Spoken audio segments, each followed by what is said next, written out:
మేము ఈ డిమాండ్ చేస్తూ ఉన్నాం. అదేవిధంగా తెలంగాణ రాష్ట్ర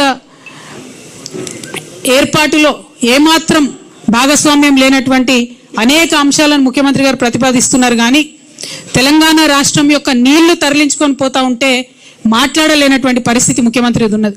ఎందుకోసం అంటే అక్కడ చంద్రబాబు నాయుడు గారు నదుల అనుసంధానం పేరుతోని బనకచెర్ల రిజర్వాయర్ కడతా ఉన్నాం, మేము పెద్ద బ్యారేజ్ కట్టుకుంటాం, 200 TMC నీళ్లు తీసుకుపోతామంటే కూడా ముఖ్యమంత్రి గారు ఏమీ కూడా అనలేనటువంటి పరిస్థితి ఉన్నది.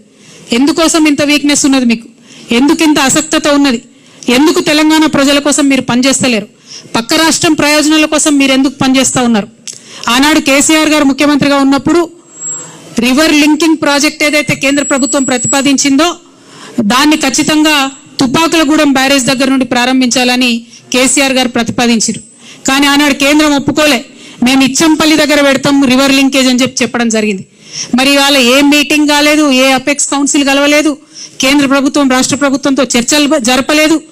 కేవలం చంద్రబాబు నాయుడు గారి డైరెక్షన్లో ఈ రివర్ లింకేజ్ ప్రాజెక్టు పాయింట్ పోలవరంకు తీసుకొని వెళ్ళడం జరిగింది.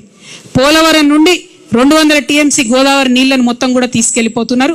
ఇవాళ గోదావరి కావేరి లింక్ పేరు మీద చెన్నైకి నీళ్ళు ఇవ్వాలని చెప్పేటటువంటి వంక పేరు మీద గోదావరి నది నీళ్లు పర్మనెంట్గా తెలంగాణకు దూరం కాబోతా ఉన్నాయి. మరి అయినా కూడా ముఖ్యమంత్రి గారు మాట్లాడతలేరు. ఇది చాలా దారుణం. ఎల్లుండి జూన్ 2న తెలంగాణ రాష్ట్ర అవతరణ దినోత్సవం నాడు ముఖ్యమంత్రి గారు ఒక స్పష్టమైన ప్రకటన దీని మీద చేయాలి. అపెక్స్ కమిటీ మీటింగ్ ఇమీడియట్ గా పిలవాలని చెప్పి డిమాండ్ చేయాలి. మనకేదైతే 200 TMC నీళ్ళు నష్టపోతామో మన నీళ్ళ మీద మనకు వాటా కావాలని చెప్పి ముఖ్యమంత్రి గారు డిమాండ్ చేయాలని నేను కోరుతా ఉన్నాను. కేసీఆర్ గారు కాళేశ్వరం ప్రాజెక్ట్ ఎందుకోసం కట్టిండ్రు? ఈ 200 TMCల హక్కు మనకు తెలంగాణకు ఉండాలని చెప్పి వారు కట్టిండ్రు.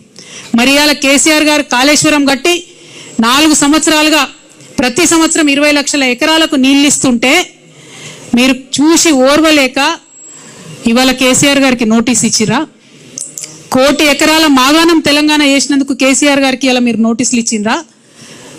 రైతులకు రైతు బీమా పేరుతోనే ఆదుకున్నందుకు మీరు నోటీసులు ఇచ్చిండ్రా? రైతు బంధు పేరుతో ఆదుకున్నందుకు మీరు నోటీస్ ఇచ్చిండ్రా? కేసీఆర్ కిట్ ఇచ్చినందుకు నోటీస్ ఇచ్చిండ్రా? తెలంగాణ ప్రజలకు మేలు చేసినందుకు నోటీస్ ఇచ్చిరా? ఎందుకోసం నోటీస్ ఇచ్చిండ్రు?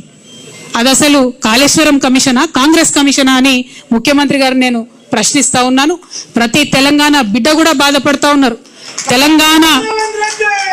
తెలంగాణ జాతిపిత అయినటువంటి కేసీఆర్ గారి మీద మీరు ఇవాళ నోటీసులు ఇవ్వడం అంటే యావత్తు తెలంగాణకు నోటీసులు ఇచ్చినట్టే అని నేను భావిస్తా ఉన్నాను. ఎందుకోసం ఈ మాట చెప్తా ఉన్నామంటే ఆ బక్కపల్సటి మనిషి ఒకసారి పిడికిలెత్తి బయలుదేరితేనే ఇవాళ తెలంగాణ రాష్ట్రం వచ్చింది. తెలంగాణ రాష్ట్రం వచ్చింది కాబట్టే మీరు ఇవాళ తెలంగాణ రాష్ట్రానికి ముఖ్యమంత్రిగా ఉన్నారు. అది మర్చిపోయి అటువంటి వ్యక్తికే మీరు ఇవాళ నోటీస్ ఇవ్వడం ఎందుకోసం ఇస్తా ఉన్నారు? మొత్తం ఈ నోటీస్ ఏంది, ఈ కమిషన్ ఏంది, ఈ కథ ఏంది? తెలంగాణ జాగృతి